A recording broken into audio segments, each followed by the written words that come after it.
Magandang umaga po sa ating lahat. Pwede mo pakibati katabi mo, magandang umaga, brother, magandang umaga, sister. Ayan. Amen. Kamusta po kayo? Meron po ba ditong binaha nung mga nakaraang araw po? Meron po bang pinasok ng tubig ulan? Meron po ba? Mga tumutulo ang bubong kagaya sa amin. Ayan. Meron po ba ditong mga lumusong sa baha? Ayan. Maduduming tubig na ating na-experience ito these past few days. Pero salamat po sa Panginoon, no? Kasi maayos pa rin tayo, ligtas pa rin tayo, at mga healthy pa rin po tayo. Kitang-kita naman po sa katawan ng mga katabi nyo na malulusog. Di ba? Tama po ba? Hindi tayo pinabayaan ng Panginoon itong mga nakaraang araw. Salamat po sa Kanya. Pwede bang palakpakan po natin ang Panginoon? Hallelujah.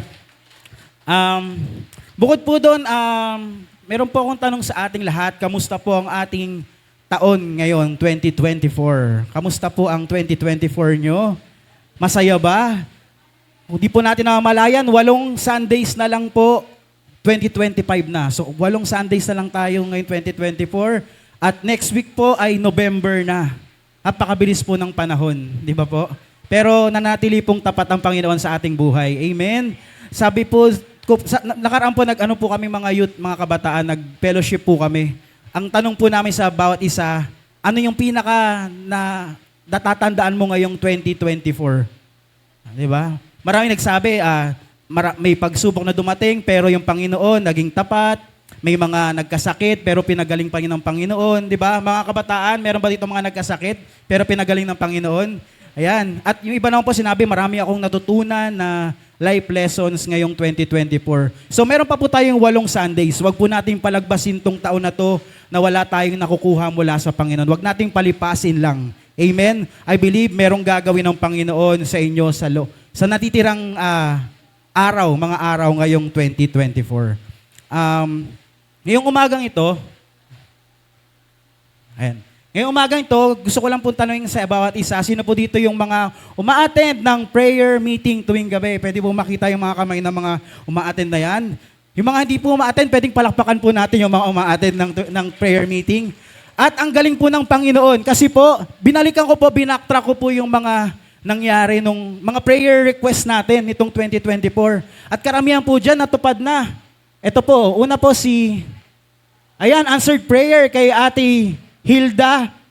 Ate Hilda Lagid, tama ba? Ate Hilda, na nakaalis na po yung kanyang asawa. Congratulations po, Ate Hilda. Si Tata Ulysses, kung nanonood po kayo dyan, hello po. Number 16, tapos na, grant na rin po ng Panginoon. Nakagaling na rin po yung isa nating kapatiran na nagkasakit. Amen, amen. Next po, next slide. Next slide. Yan, purihan natin ang Panginoon. Ito rin po, yan, si Mother Yoli, prayer niya, maging successful ang operation ni Denden. Akalain niyo po yun, 2 major operation ang pinagdaanan ni Brother Denden at kasama pa rin natin siya ngayon, di ba? Buhay na buhay. Ayan, salamat po sa Panginoon. Ang daming ginagawa ng Panginoon sa atin ngayong taong to. Next po. Next, meron pa rin po diyang pinagkaloob ang Panginoon na panalangin natin. Ayan. Ito po, napakahaba pero salamat po sa Panginoon kasi yung kapatid natin, nakaraan lang po pinaka-latest, no?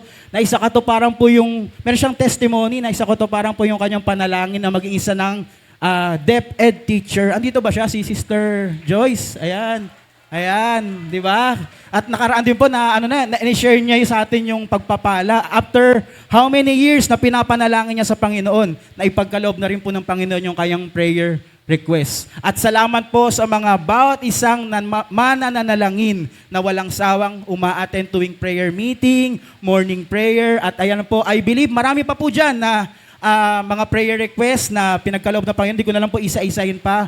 Pero meron din po dyan, aside doon sa mga prayer request na pinagkaloob ng Panginoon, yung mga hindi po natin sinasabi, na patuloy niya pinagkakaloob sa atin, yung proteksyon, yung pag-iingat, yung kalusugan, yung pagmamahal ng Panginoon, yung pag-aaruga niya sa atin, yung comfort na everyday nating nararanasan. Kahit hindi po natin minsan nababanggit, di natin nadadaan sa prayer meeting, pero patuloy niya sa ating pinagkakaloob. Kaya salamat po sa Panginoon at salamat rin po sa buhay ng ating mga kapatid na walang sawang nananalangin. I believe na yung mga nagpe-pray po dyan sa ating prayer meeting at morning prayer, pagpapalain din po kayo ng Panginoon sa inyong buhay. Kasi nagawa niyo pong pag-pray yung ibang tao, how much more kayo pa po, pagpapalain po kayo lalo ng Panginoon. Amen? Next po, next slide po. Ayan, ang ating pong teksto ngayong umagang ito ay matatagpuan sa Matthew, pero sa Matthew 6 verse 7, sabi po dito, ask and it will be given to you. Seek and you will find. Knock and the door will be opened to you. For everyone who asks, receives. The one who seeks, finds. And to the one who knocks, the door will be opened. Which of you, if your son asks for bread, will give him a stone? Or if he asks for a fish, will give him a snake? If you then, though you are evil, know how to give good gifts to your children, how much more will your Father in heaven give good gifts to those who ask Him. Next slide po. Ayan, let us pray po ngayong umaga. Amen. Panginoon, marami pong salamat sa umagang ito. Samahan niyo po kami sa aming pag-aaral ng iyong salita.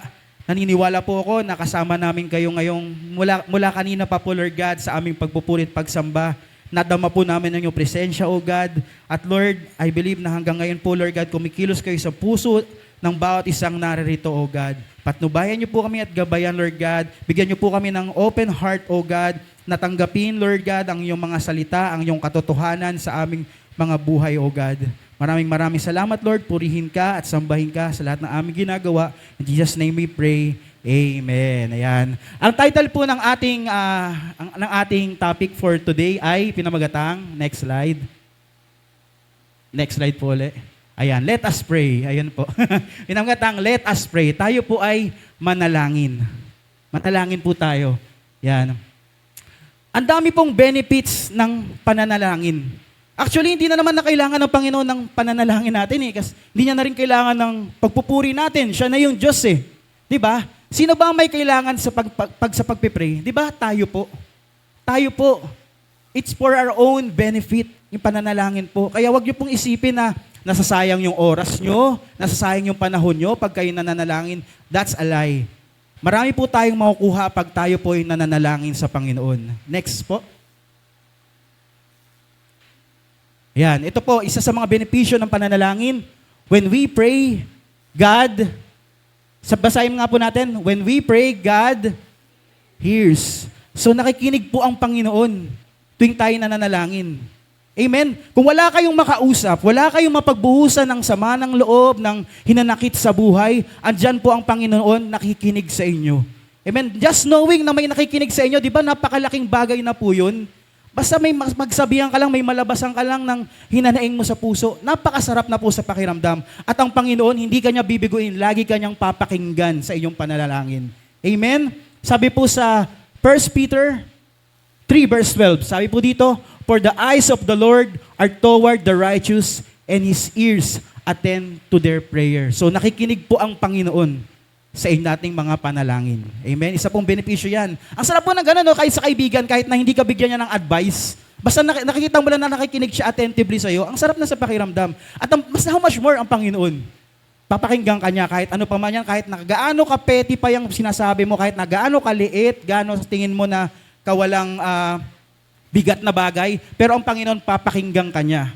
Kaya manalangin ka lang. Amen? Next po. Ayan, isa pa pong benepisyo ng pananalangin. When we pray, God heals. So nagpapagaling ang Panginoon. At pag sinabing kagalingan, ito po ba'y kagalingan lang na physical?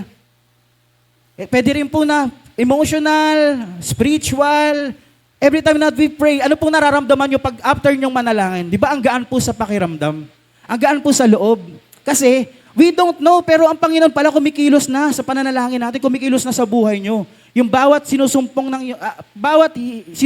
ng inyong kaluluwa, na inyong katawan, pinagkakalob na ng Panginoon at pinapagaling ka niya. Heartbroken ka, may hinanakit ka, nalulungkot ka, God heals. May karamdaman ka, God heals. Sabi po sa Chronicles 7 verse 14, and my people, nabanggit po ito kanina ng ating pastor, and my people who are called by my name, humble themselves and pray and seek my face and turn from their wicked ways, then I will hear from heaven, will forgive their sin and will heal their land. So yan po. Hindi lang po pala sa atin, no? Pati yung bansa natin pwede ring pagalingin ng Panginoon.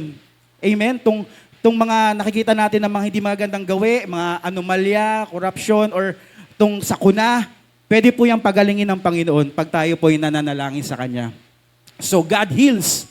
Number 3 po, isa pang benepisyo ng pananalangin. When we pray, God answers. Yan po ang maganda. Hindi lang siya nakikinig, sinasagot ka pa niya. Hindi ka nakikipag-usap sa pader lang.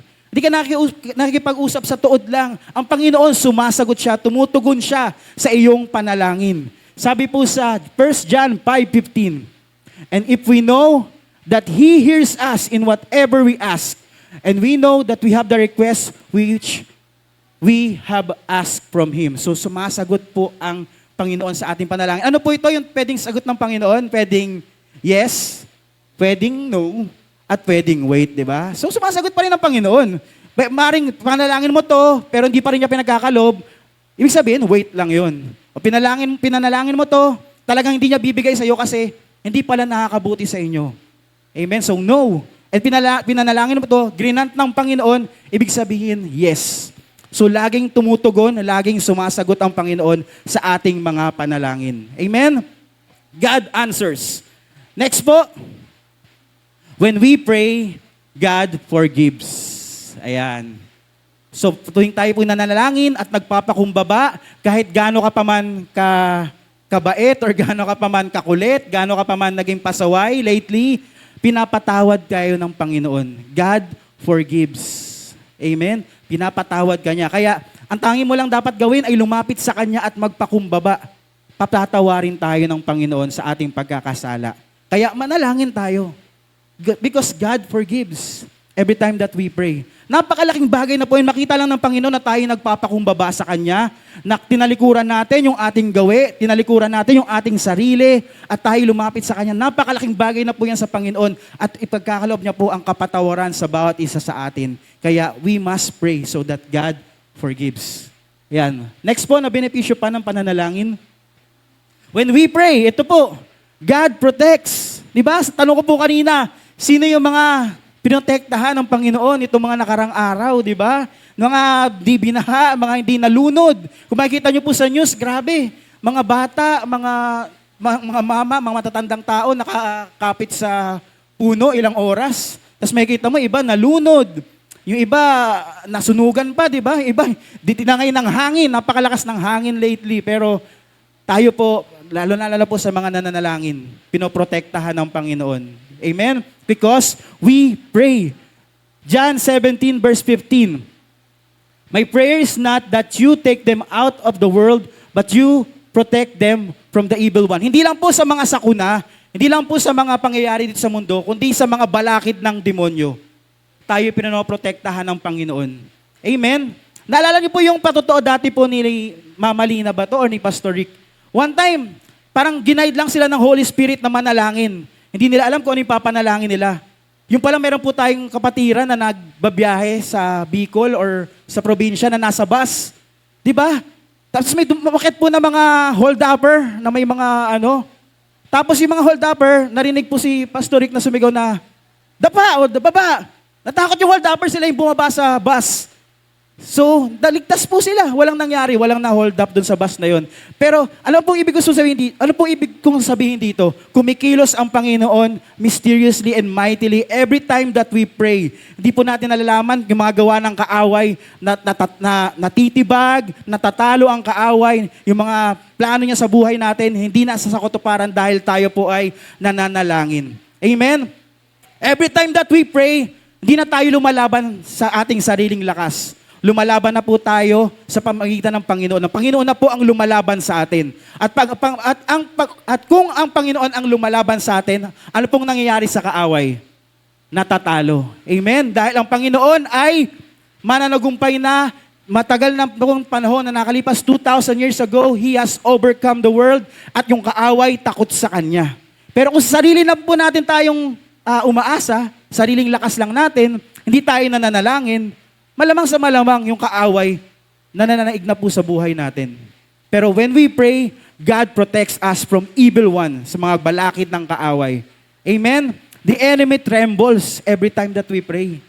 Hindi nyo lang po alam, kala nyo maliit na bagay lang po ang pananalangin, pero every time that we pray, nayayanig ang kaaway, natatakot siya kasi hindi na tayong lumalaban sa ating sarili, ang lumalaban na po ay ang Panginoon para sa atin. Amen? The battle is the Lord and the victory is ours. Kaya manalangin po tayo.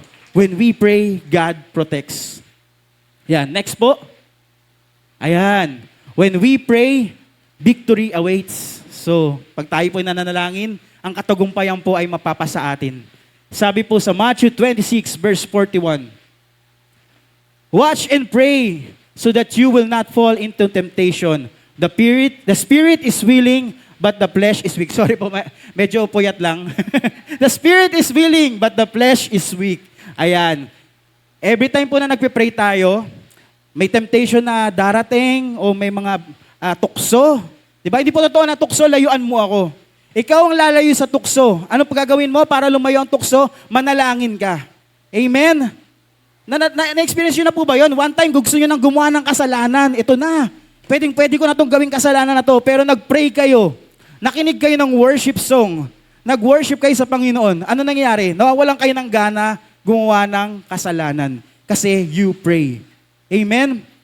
The spirit is willing, but the flesh is weak. So, let us pray. Manalangin tayo para hindi tayo magkasala. Hindi tayo ma-fall into temptation, di ba? Ayan na, gusto ko na talagang spill yung tea. Gusto ko na talagang ilabas yung chismis. Gusto ko na talagang manira ng kapwa, ganyan. Pero nag-pray ka bago mo banggitin yung salita, bago ka makipaglapit sa kaibigan mo, bago mo ibulalas yung chismis na yan, nag-pray ka, mawawalan ka ng gana gumawa ng kasalanan. Amen? So, when we pray, victory awaits against temptation, against sin. So let us pray. Next po. Ito, mahalaga rin po ito. When we pray, anxiety subsides. Sino po dito naka-experience minsan ng kalungkutan, ng kabigatan ng kalooban? Minsan, dumadalaw-dalaw po siya, no? Minsan, kahit wala ka namang ginagawa, okay ka naman. Tapos bigla mamaya, bibigat yung pakiramdam mo. May anxiety. Minsan po talagang ganyan nangyayari sa atin. So anxiety subsides. Pero pag tayo po'y nanalangin, magbabow down po yung anxiety na yan sa Panginoon. Sabi po sa Philippians 4 verse 6, do not be anxious about anything, but in every situation, by prayer and petition, with thanksgiving, present your requests to God. In every situation. Amen? By prayer and petition, let us present our prayers to God.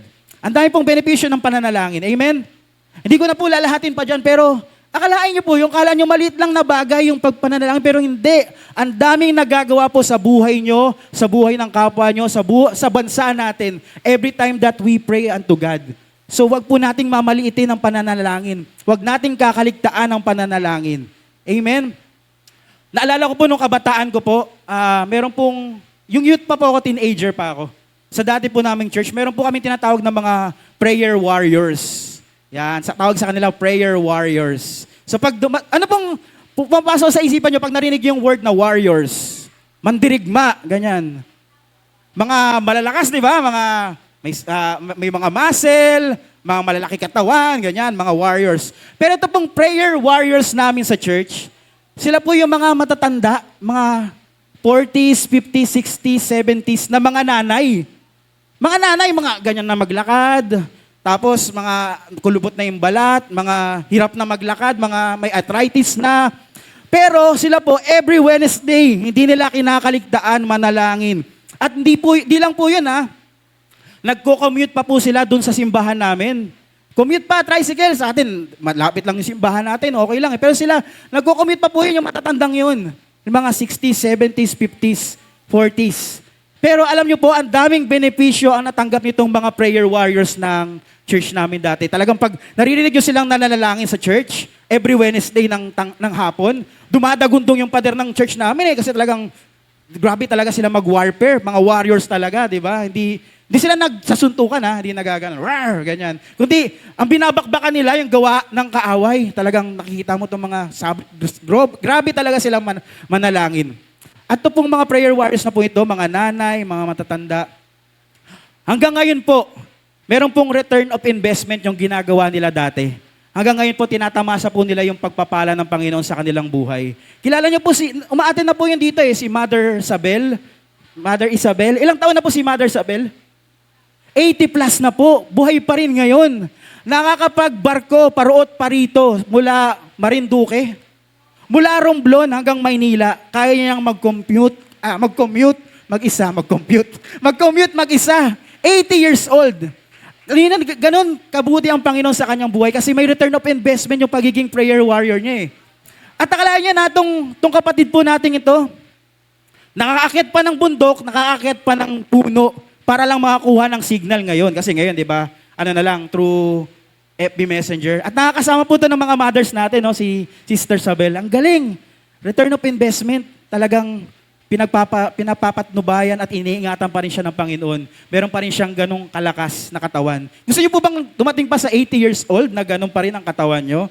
Ganon pa rin kayo kalakas? Amen? Manalangin po tayo para ganon rin po. Si nanay, yan. Amen, si nanay. 80 years old na po kayo, nanay. No? 90? 84, sorry. 84, amen, si nanay. Palapakan natin si nanay. Ang taas ng fourth floor, pero nakaakyat na kasama pa rin natin si nanay. Ayan. Meron pa po, kung hindi kayo yung magtatamasa ng blessing, or sige, kayo makakatamasa rin ng blessing, pati sa next generation, mga anak nyo, mga kaapu-apuhan nyo, pagpapalain ng Panginoon pag kayo'y nananalangin. Amen? Tingnan nyo po si Tita Shirley. Isa po yung prayer warrior rin nung time na yon. Pero ngayon po, kita nyo, pinagpapala ng Panginoon ng kanyang mga anak, di ba?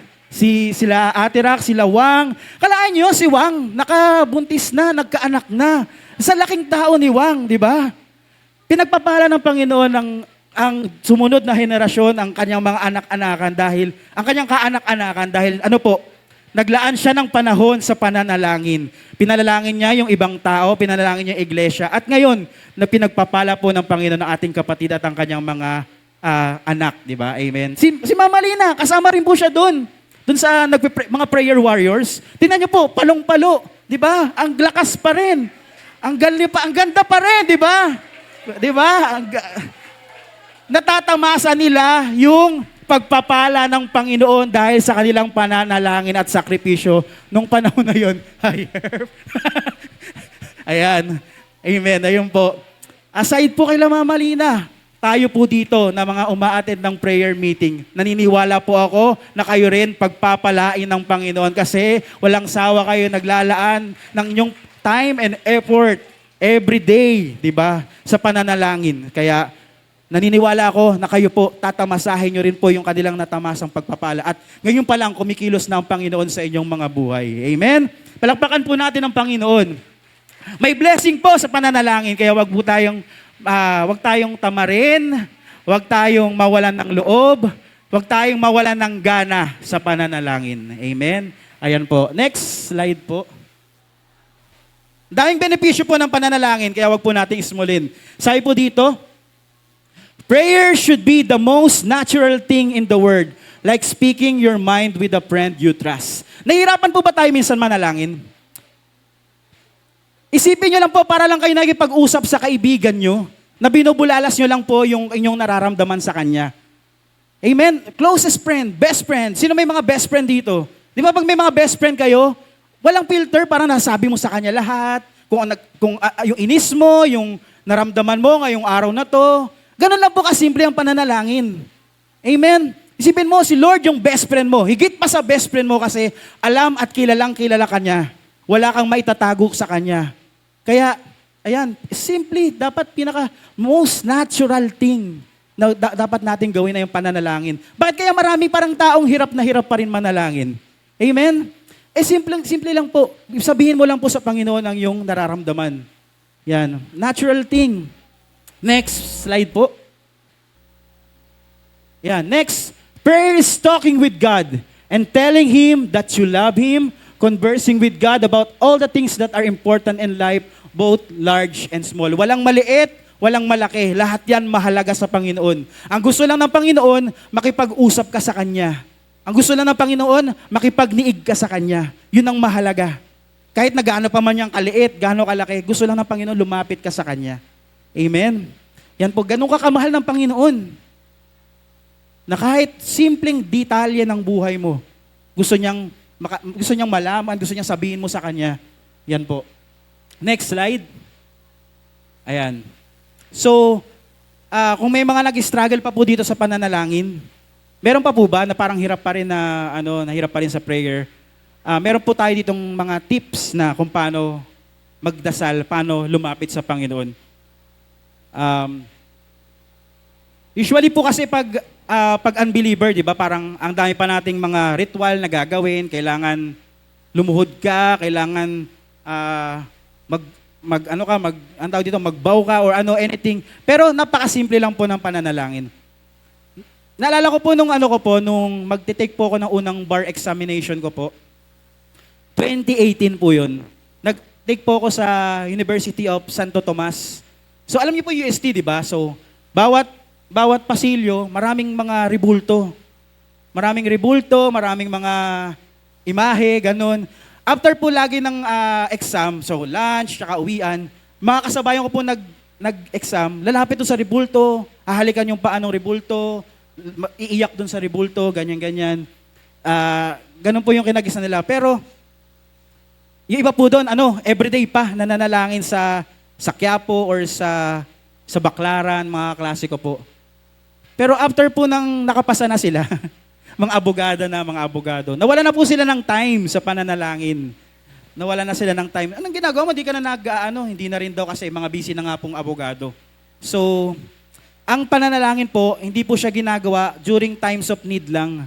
Ang pananalangin, ginagawa po siya dapat araw-araw ng ating buhay. Hindi lang po kung kailan lang tayo nangangailangan, kung meron tayong pinagdaraanan na problema o doon lang ba natin kailangan ng Panginoon pag may problema tayo o may pinagdadaanan tayo? Hindi, di ba? Araw-araw natin kailangan ng Panginoon. So dapat, ito po ang gawin natin sa pananalangin. First slide po. Next slide, sorry. Yan. Una po, be spontaneous. Sabihin nyo nga po, spontaneous. Ano ibig sabihin ng spontaneous? Next slide. Yan. Tell God everything, both good and bad, with an attitude of openness and spontaneity. Ibig sabihin po, maging totoo ka. Di ba? Maging totoo ka, marami na pong plastic sa mundo. Sa Panginoon ba, magpapaka-plastic pa rin tayo? Hindi. Maging bold ka sa Panginoon. Kung ano yung nararamdaman mo, sabihin mo sa Kanya. Kung sino ka, ipakita mo sa Panginoon. Huwag kang parang sobrang iba ka pag magpe-pray, tas iba ka rin pag after mag-pray. Kung sino ka, yun ka lang. Amen? Gusto ng Panginoon yung totoo. Napakalaking puntos po sa isang tao. Mas ginugusto ko yung mga tao na yung totoo ba? Yung hindi plastic. Di ba? At ang Panginoon, ganun din po yung gusto niya. Maging totoo tayo, wag tayong maging plastic. Amen? Maging spontaneous. Open. Natural. Ayan po, spontaneous. Natural, walang filter. Natural kung sino ka, yung ka. So, hindi ka na mahihirapan kasi kailangan ko pa bang kailangan ko pa bang pag mag-pray ba ako, kailangan ba ganito yung suot ko, kailangan ba ganito yung itsura ko? Hindi, come as you are, 'di ba? Come as you are kung mananalangin ka. Gusto ng Panginoon kung sino ka, yun ka. So, yun po. Next. Ayan. Next, number 2, be specific.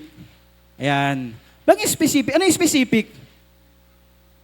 Yung tinutumbok mo, tumbukin mo. Huwag na marami pang paligoy-ligoy pa. Amen?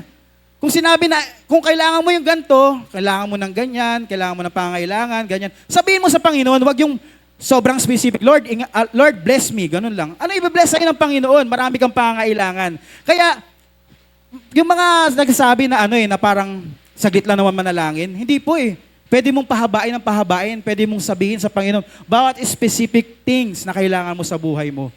Amen? Next slide po. Matthew 6 verse 7. Yan. And when you pray, do not keep on babbling like pagans, for they think they will be heard because of their many words. Ayan. Meron po ng mga pagnanalangin talagang sobrang yeah, mga ganun. Oh God, ganyan. Hindi po yung ganun yung hinahanap ng Panginoon. Ang hinahanap po ng Panginoon, yung totoong ikaw. Amen? At yung tinutumbok ng puso mo, yun yung ilaan mo, yun yung i-offer mo sa Panginoon. Be specific. Next po, number 3. Yan. Ask the right way. Marahil kaya hindi pinagkakaloob ng Panginoon yung ating pananalangin kasi mali po yung motibo natin. Lord, gusto ko po na ganito kasi gusto kong makagante sa mga kalaban ko, ganyan. Lord, gusto ko pong yumaman para babangon ako at dudurugin ko sila, mga ganyan. Hindi po pagkakaloob ng Panginoon kasi mali yung puso mo, mali yung motibo mo. Dapat, the right way, tamang paraan kung paano manalangin. Next, kapatid na George. James 4:3, ayan, sabi ko po kanina, when you ask, you do not receive because you ask with wrong motives. Mali ang motibo natin. That you may spend what you get on your pleasure. Para lang pala sa sarili mo, no? Para lang pala sa sarili mong kapakanan, para lang sa iyong sarili. Parang makasarili lang talaga yung ambisyon mo o yung pananalangin mo, kaya hindi pinagkakaloob ng Panginoon. Kaya, tama ba? Ask the right way. Isang guide po kung paano makita kung right way nga ba ang ating pananalangin. Next slide. Ito po ba ay fair and helpful sa lahat? O baka sarili mo lang talaga yung makikinabang? Yun nga sabi ko po kanina. Fair and helpful ba ang iyong pananalangin? Number 2, is it in harmony with the Word of God? Yan. Tama ba? Naka-align ba yung panalangin mo sa will ni Lord? Mamaya masama pa rin yung panalangin mo. Siyempre, hindi yan pagkakaloob ng Panginoon. Diba? Gusto mo may mangyaring masama sa kapatid mo, will ba na Lord yon? Hindi, diba? Gusto mo may mangyaring masama sa asawa mo or sa kagalit mo, will ba ni Lord yun? Hindi po. Hindi siya align sa will ng Panginoon. So, yun po, in harmony in the Word of God. And lastly, di pa tapos, kapatid. Ayan. Number 3, will it draw me closer to God? Maaring di pa pinagkakaloob ng Panginoon kasi pag pinagkaloob niya sa'yo, malalayo ka naman sa Kanya. Lord, bakit wala pa akong jowa? Ba't wala pa po akong boyfriend, girlfriend, ganyan? Baka kasi pag pinagkaloob ng Panginoon sa iyo yung ganun, ikaw naman yung malayo sa Kanya. Kaya okay na lang rin kahit na maging single ka, o wala kang kinakasama, di ba? Kahit pogi ka, Jonas, okay lang yan kahit single ka. Kasi malay mo, yung pinagpe-pray mo pala na babae, yun yung maglalayo sa iyo sa Panginoon. Kaya sabi ng Panginoon, wag na lang. Mas gusto kitang kasama, sabi ng Panginoon, kaysa ikaw ay malayo sa akin. So, yun nga pa nagtatanong yung mga kabataan, paano ko pa malalaman kung will ba ni Lord tong kinakasama ko o itong boyfriend or girlfriend ko? Will ni Lord yun kung yung taong yun ay maglalapit sa'yo sa Panginoon. Yun ang will ng Panginoon. Amen? Amen? Kaya sa mga kabataan, pag-pray nyo, Lord, will nyo po ba to?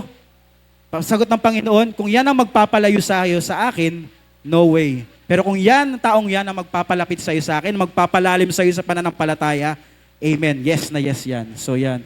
Will it draw me closer to God? Yan. Ano po natin itong mga tanong na to ha? Tama ba? Fair ba at helpful yung pananalangin nyo? Will ba ni Lord yan? Align ba sa Word of God yung pananalangin nyo? O parang makasarili yung pananalangin nyo na masama o ganyan. Gaya nga sabi ko kanina, galit kayo sa asawa nyo, Lord, gusto ko pong madapa yung asawa ko, ganyan. Hindi po will ng Panginoon yun. And lastly, will it draw you closer to God? Yun yung pinakamahalaga. Kung yung panalangin natin ang magpapalapit sa atin sa Panginoon. Yun. Way talaga po ng Panginoon yun. Next na tip po. Ayan. Whenever our prayers are unanswered, God wants us to continue praying until the answer comes or He changes our request. An answer comes or God changes our hearts and prayer. Maaring hindi pinagkakaloob ng Panginoon sa inyo yung panalangin nyo. Matagal na panahon na. Kasi gusto ng Panginoon na lalo ka pang kumapit sa Kanya. Amen? Gaya nung panalangin ni Sister Joyce kanina, ilang taon niyang pinalangin yun? 5 years, tama ba? Na makapasok siya sa DepEd. 5 years. Gusto pala ng Panginoon na lalong kumapit si Sister Joyce sa Kanya. Kaya kung meron kayo pinagpipray sa Panginoon, Lord, ang tagal naman. Tita ko naman, will mo naman yun sa akin. Hindi naman po masama. Helpful naman, di ba? At align naman sa word mo na ako'y mag-prosper. Alay naman po sa word mo na ako'y pagpalain. Pero ba't di mo pa rin po pinagkakaloob, Panginoon? Maybe, ang sabi po ng Panginoon, gusto niya na lumapit ka palalo sa Kanya, o gusto niya na, or gusto niya mag-wait ka lang, or maaring, kung hindi man yun yung panalangin niya, magbago ang puso natin as we pray unto Him. Amen? Makikita nga ng Panginoon, hindi talaga to para sa'yo, pero gusto ko magbago ang iyong puso, magbago ang iyong panalangin. Gaya po ni Paul. Meron po siyang panalangin doon na, Lord, tanggalin niyo po tong thorn sa aking katawan. Yung thorn, basta tinik, ganyan. Panalangin niyo sa Panginoon, pero hindi pinaggalob ng Panginoon. Hindi pinaggalob ng Panginoon. Sabi po ng Panginoon kay Paul, my grace is sufficient to you.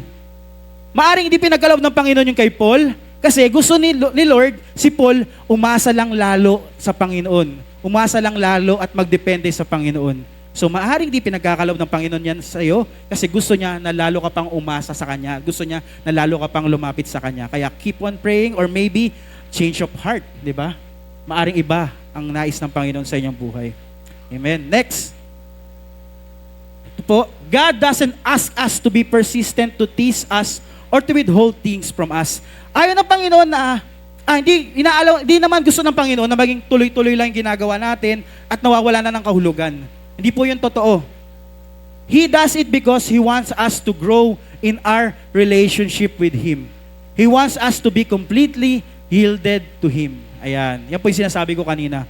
Gusto ng Panginoon na lalo ka lang lumapit sa Kanya at lalo ka lang manampalataya sa Kanya kaya hindi niya pa pinagkakalob yung prayer mo. Ayan. Next slide. Malapit na po tayo matapos, mga kapatid. Ayan. Ito po. Pray with all your heart. Buong puso. Ano po ibig sabihin nito? Minsan kasi, pag nananalangin tayo, ang daming distraction. Lalong-lalo na yung cellphone na yan, di ba? Nagpipray tayo, tapos may narinig ka lang na may nag-message. Sa tabi ko muna yung prayer, FB muna ako. Hanggang sa di mo namamalayan, isang oras ka na pala nanonood ng Reels at isang oras ka ng tawa sa mga FB at TikTok na ganyan. Na isang tabi mo na yung pananalangin. Di ba? So we must pray with all your heart. Yung mga distraction, isang tabi mo muna. Ayan, yung mga temptation, isang tabi mo muna. Dapat, mayroon tayong time talaga with the Lord. Set aside everything. Gusto ng Panginoon yun. Kayo ba kung may kausap kayo, gusto nyo na habang kausap nyo siya, may ginagawa siyang iba? Hindi, di ba? Gusto nyo yung kausap nyo, attentive at nakapokus sa inyo. Same with the Lord. We must pray with all our heart. Next slide. For such a person ought not to think or expect that he will receive anything at all from the Lord, being a double-minded man, unstable, and restless in all his ways. Ayan. O, yung mga multitaskers dyan. Di totoo yung multitaskers pag nagpe-pray, ha? Di pwedeng na nagpe-pray ka tapos naglalaro ka ng ML. Di pwedeng nagpe-pray ka tapos nanonood ka ng mga kalokohan na reels. Di ba? Gusto ng Panginoon, pag nagpe-pray ka, attentive ka sa Kanya. Amen? Next slide.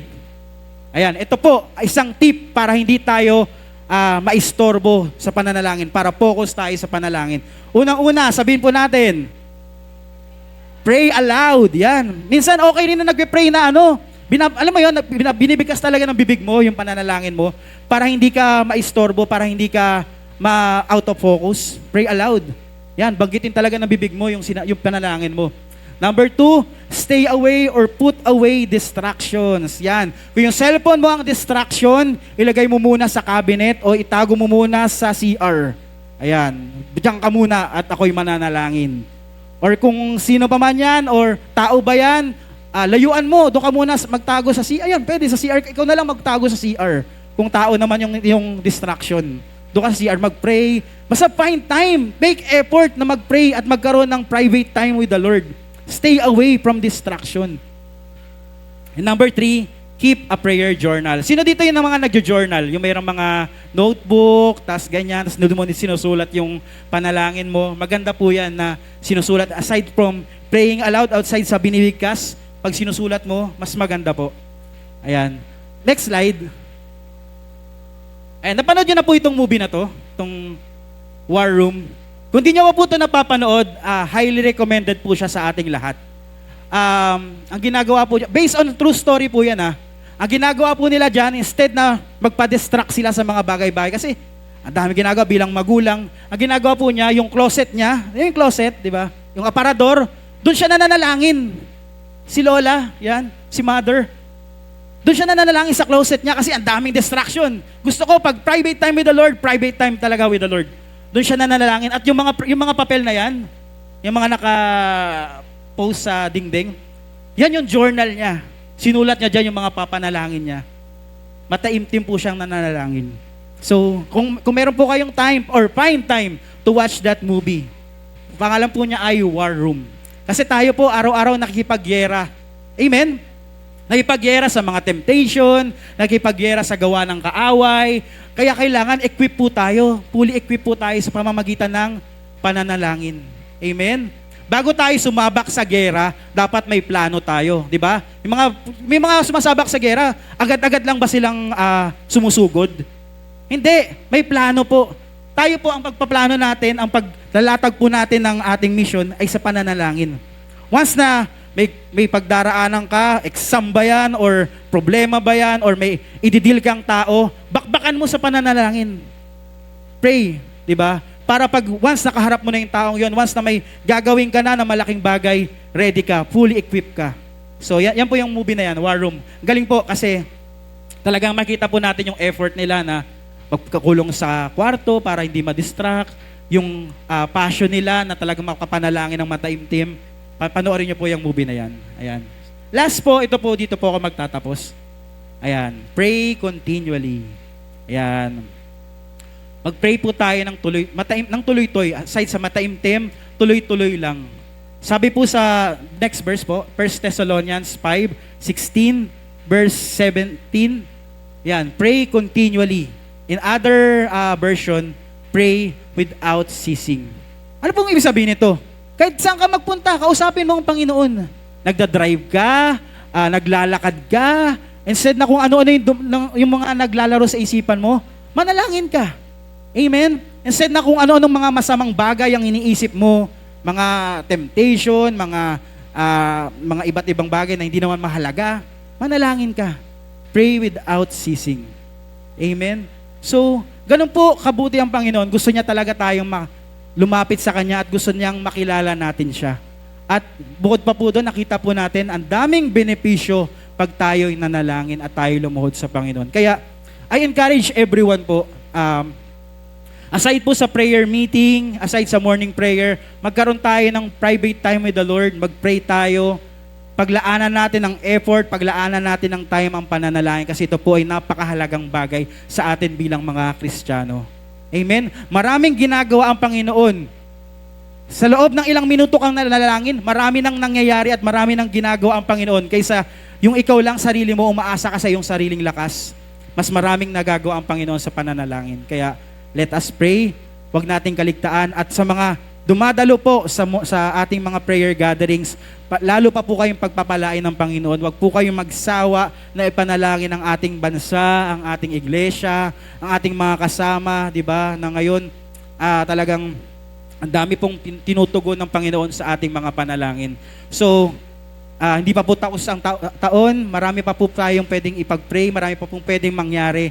Let us pray lang po lagi. Lagi tayong dumepende sa Panginoon. Lagi tayong mag-rely sa Kanya, wag sa ating sarili, kundi lagi lamang sa Panginoon. Amen? Pagpalakpakan po natin ang Lord. Amen. Hallelujah. Ayan. So ngayong umaga po, tayo po'y manalangin. Let's bow our heads. Lord, thank you God sa reminder, Lord God, na kailangan naming magpakumbaba at lumapit sa inyo, O God.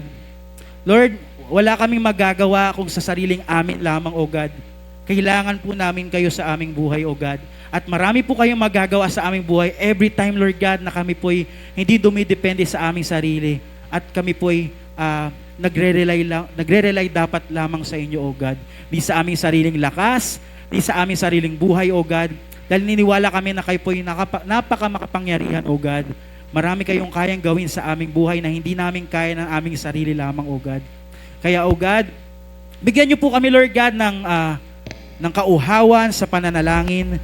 Bigyan niyo po kami, Lord God, ng passion, Lord God, na makaniig ka, na makasama ka, O God, na makapagkaroon ng private time with you, O God. Higit kanino pa man, higit sa aming kaibigan, higit sa aming mga mahal sa buhay, Lord. We want to be with you, Lord God, more than anyone else, O God. We need you, O God, in our lives, Lord God. Thank you, Lord God, dahil naniniwala kami, O God, na pinagpapala niyo po, Lord God, ang iyong mga anak na nanalangin. Pinagpapala niyo po kami, Lord God, every time na kami lumuluhod at nagpapakumbaba at lumalapit sa inyo, O God. Sabi niyo po sa inyong salita, draw near to me and I will draw near to you, O God. Lord, kayo po ay nagko-compensate, Lord God, sa aming effort. Every time na kami nag-e-effort, Lord God, lalo po kayong lumalapit sa amin, O God. At hindi po nawawala ng saysay ang aming pananalangin. Hindi po nawawala ng saysay yung every night, Lord God, na nag-aalay kami ng 30 minutes to 1 hour, Lord God, na ipag-pray yung mga dapat ipanalangin, O God. Hindi po ito nawawala ng saysay, O God. Kaya maraming salamat, Lord. Nawa po malagay po sa aming mga puso, Lord God, na higit sa kanino pa man, Lord God, kayo po yung dapat naming priority. Higit sa kanino pa man, Lord God, kayo po yung dapat naming i-pursue. Maraming salamat, Lord. Thank you, Jesus. In Jesus' name we pray. Amen. Amen.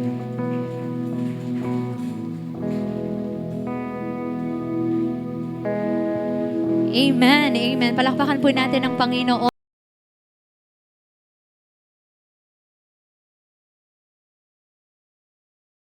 Kaya if wala ka pang prayers in yung life, it's okay.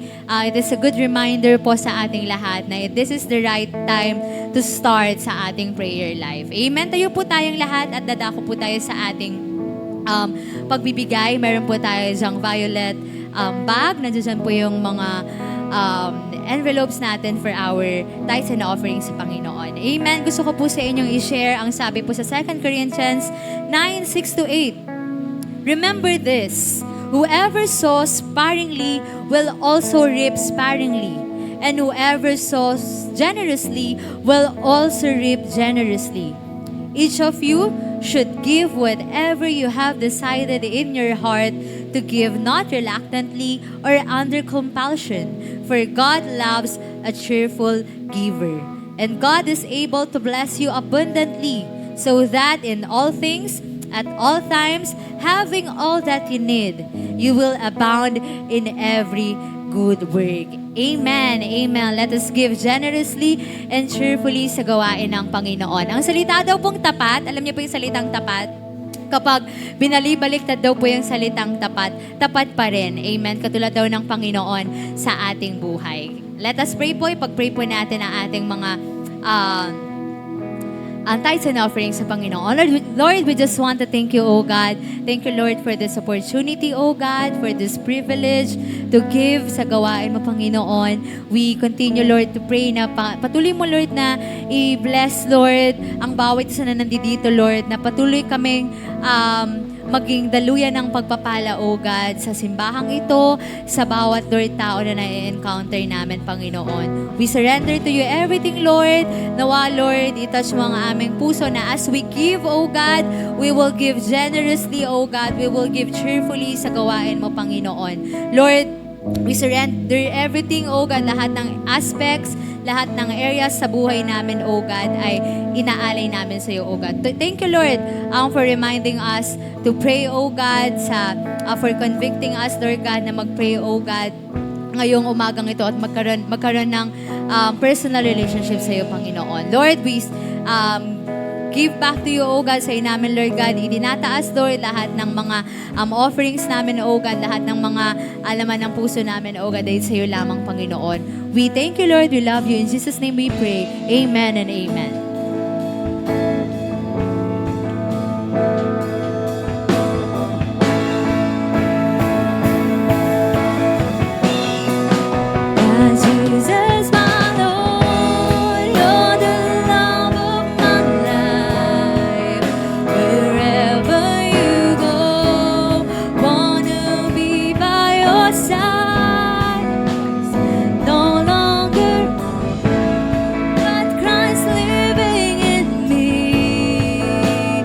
Serving you for all eternity. My eyes set on you in this race that I run. No longer my ways, let your will be done. Make me a servant, my heart's ever true. Clinging to the cross, I'll follow you. I'll follow you. Amen. Makakaupo po tayo na.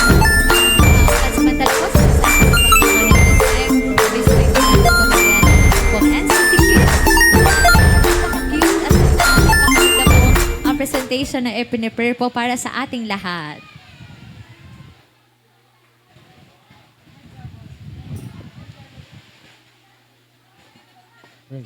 Praise.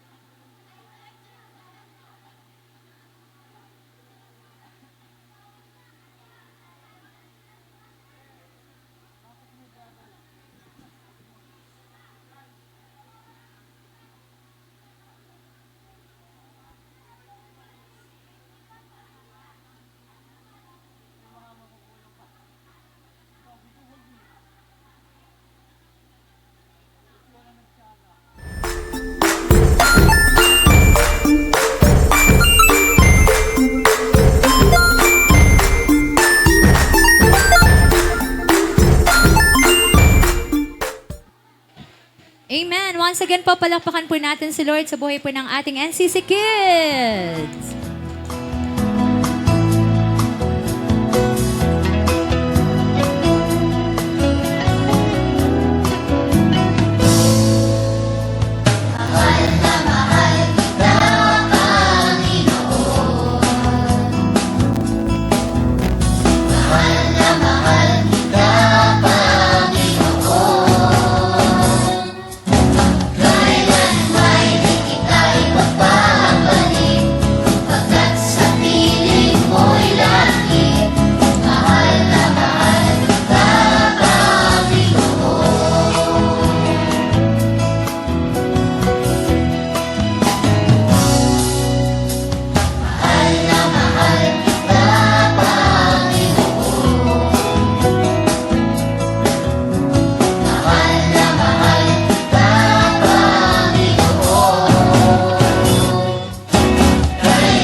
Yan, pwedeng tingnan po muna natin yung mga costumes ng mga ano natin, mga, ayun na, sige, ayaw na nila.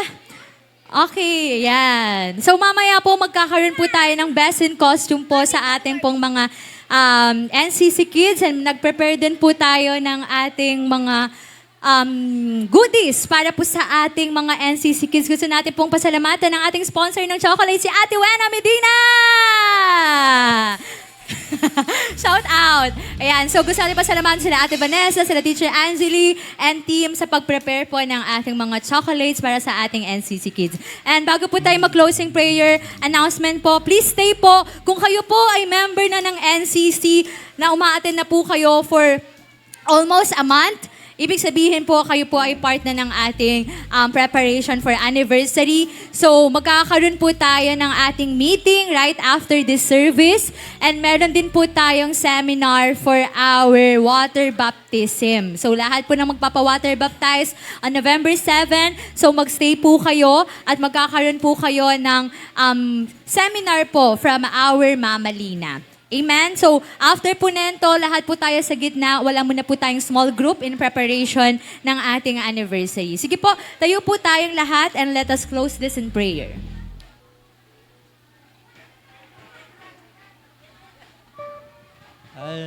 Sige po, let's pray. Ang ganda ng ano natin, ano? Lahat tayo laging tinuturuan.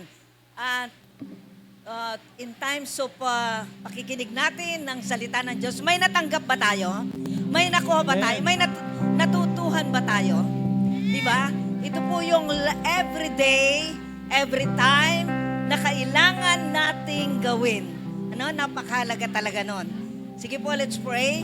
Thank you, Lord, sa iyong kabutihan, Panginoon. Salamat, O God. Thank you for all the times, O God, that we hear your word, O God. Wala po kaming pinalalagpas dahil ito po'y para sa amin. O God, and thank you so much, O God, sa patuloy na pagtuturo mo upang kami makapamuhay ng may kabanalan, O God, at may, Panginoon, na tututunan kami upang ito lagi naming ipamuhay. And thank you so much, O God, for your word, O God. Thank you, Lord, na patuloy pagpalain mo po ang bawat isa na uuwi, O God, sa kanya-kanyang tahanan na may pagpapalang dala-dala. Pagpalain po, Lord. Bless them all, O God, na patuloy na ang kabutihan mo ay maranasan. Thank you so much. In Jesus' name, Amen. Amen. Praise God. Hallelujah. Amen. Patuloy po.